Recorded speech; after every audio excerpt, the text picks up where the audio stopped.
दोस्तों, एशिया की राजनीति में इन दिनों भूचाल मचा हुआ है। कई सरकारें गिर रही है, कई जनता सड़कों पर उतर रही है और इस पूरे मंजर के बीच कांग्रेस नेता मनीष तिवारी ने सोशल मीडिया पर ऐसा बयान ठोक दिया कि अब भारतीय राजनीति में भी लहरें उठने लगी है।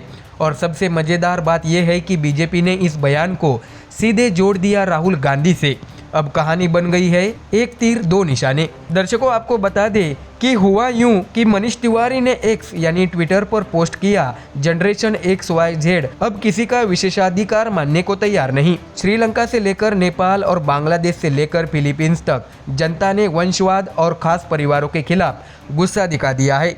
भाई साहब, ये तो साफ कह दिया, अब नेपो कल्चर का टाइम खत्म हुआ। बता दें कि उन्होंने बाकायदा तारीखें और घटनाएं का हवाला दिया। उन्होंने लिखा है कि जुलाई 2023 श्रीलंका में राजपक्षे परिवार की विदाई, जुलाई 2024 बांग्लादेश में शेख हसीना के खिलाफ बगावत, सितंबर 2025 नेपाल में केपी शर्मा ओली पर उठी लहर और फिलीपींस में मार्कोस जूनियर के खिलाफ विरोध। यानी मैसेज क्लियर है, वंशवाद वाली राजनीति जनरेशन जेड के लिए अब कूल नहीं रही। तो ऐसे में दर्शकों, अब जरा सोचिए, कांग्रेस के नेता ने बयान तो दिया, लेकिन सबसे पहले तिलमिलाई बीजेपी IT सेल के चीफ अमित मालविया ने ट्वीट ठोका और कहा, देखिए ये तो साफ निशाना है राहुल गांधी पर।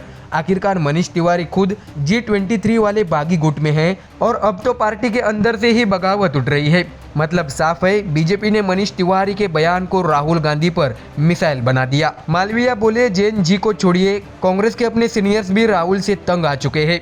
वाह, क्या कमाल की पॉलिटिकल जिम्नास्टिक है। बयान दिया वंशवाद पर और बीजेपी ने गोल घुमाकर राहुल पर मार दिया। ऐसे में दर्शकों, अब कांग्रेस की दिक्कत ये है कि पार्टी पहले से ही वंशवाद के आरोप झेलती रही है। विपक्ष हर बार कहता है गांधी परिवार के बिना कांग्रेस अधूरी है, और अब अगर कांग्रेस का कोई वरिष्ठ नेता खुद सोशल मीडिया पर वंशवाद की पोल खोल दे तो भाई बीजेपी को तो बैठे बिठाई मसाला मिल जाता है। ऊपर से ये बयान उस समय आया है जब राहुल गांधी विपक्ष के नेता है और मोदी सरकार पर सीधा हमला बोल रहे हैं। ऐसे में बीजेपी को ये सुनहरा मौका मिला कि घर में घुस कर मारो।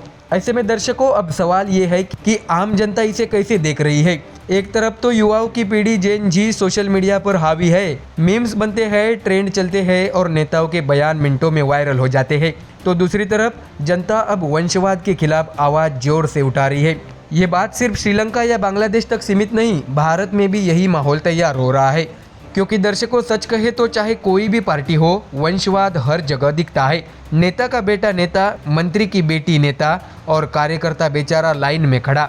यानी जनता के लिए ये कोई कांग्रेस वर्सेस बीजेपी वाली लड़ाई नहीं, बल्कि एक सिस्टम के खिलाफ गुस्सा है।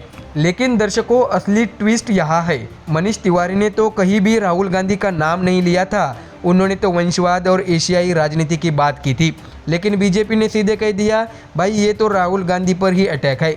तो क्या दर्शकों, क्या ये कांग्रेस के अंदर से वाकई बगावत की गूंज है या फिर बीजेपी इसे एक बस नया हथियार बना रही है राहुल को घेरने के लिए? जनता को अब ये तय करना होगा, बयान का असली मतलब क्या है, सिस्टम पर हमला या राहुल गांधी पर तंज। तो दोस्तों, राजनीति के इस खेल में अब हर ट्वीट, हर बयान एक चेस मूव बन चुका है। मनीष तिवारी का बयान था एशियाई देशों और वंशवाद पर, लेकिन भारतीय राजनीति में उसका टारगेट बदल गया। कहते हैं ना, सियासत में टाइमिंग और एंगल ही सब कुछ है। तो दर्शकों, अब देखना यह है कि कांग्रेस इस बयान से कैसे बचाव करती है और बीजेपी इसको कितना और भुनाती है। और हाँ, आपके हिसाब से क्या मनीष तिवारी ने वाकई राहुल गांधी पर तीर चलाया या फिर बीजेपी बस एक नया नैरेटिव गढ़ रही है?